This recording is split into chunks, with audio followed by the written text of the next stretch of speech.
Hello again, everybody. Angela here with Real Life Access, continuing our Mythbuster series. This is the sixth of seven parts, I believe.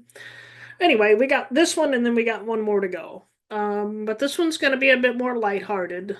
So we had a really serious one with the charity myth, and now we're gonna lighten things up again, and then I'm gonna take you right back down into serious territory with our last myth. So this one's going to be kind of a, hopefully, kind of a break for everybody, and certainly a break for me. This one's the virtuosity myth.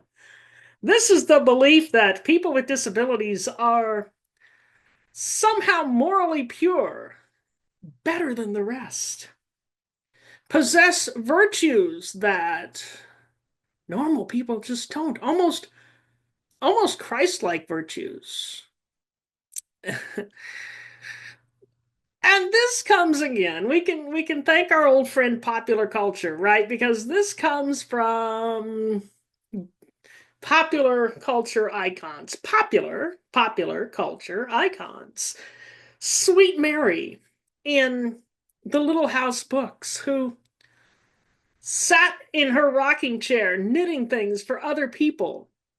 She was the picture of angelic goodness. I don't think she did a naughty thing in her life. I wish she had. Tiny Tim in the A Christmas Carol, who was ever so sweet, ever so patient. These cultural portrayals give a very one-sided picture of the human being. They show only the good.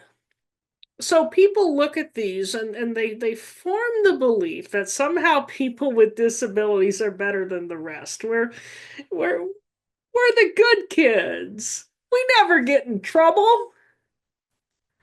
Ask my mother if she believes that nonsense. She'll laugh her ass off. The virtuosity myth holds to,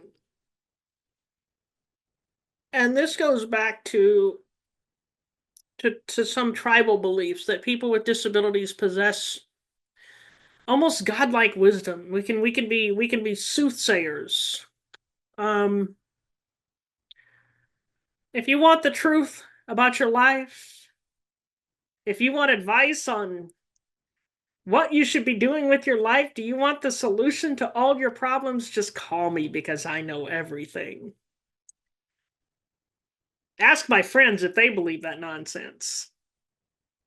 They've got this really annoying habit of telling me I'm wrong sometimes. I mean, talk about busting a girl's ego in the chops.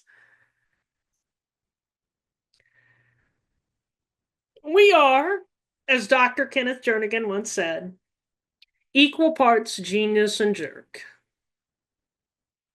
We can be good, and yet we can be troublemakers. We can be wise, and yet sometimes we can be idiots. As I've said, and I'll continue to say, look at the individual in front of you, not as a representation of whatever you think people with disabilities are, but as themselves. And then maybe when the disabled person cuts up in class, they won't get away with it so much. Now, there's another side to the disability myth, and it has a different origin. And this is this belief that somehow people with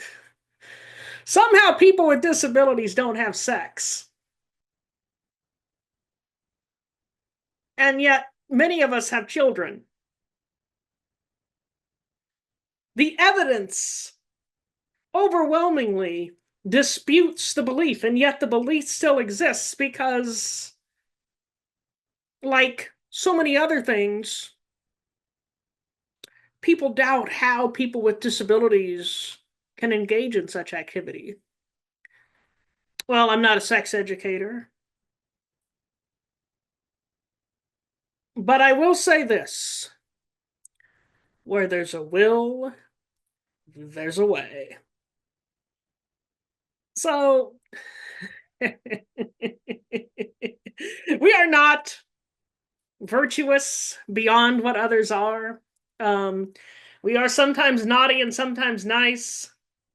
And yes, we reproduce. So that's the virtuosity myth. I can't keep a straight face when talking about this. But the next myth we're going to discuss, the final one of the series, is the disability is punishment myth. And that we're going to take a completely um, different tone because this one is really destructive. So get ready for that, and I will catch you later.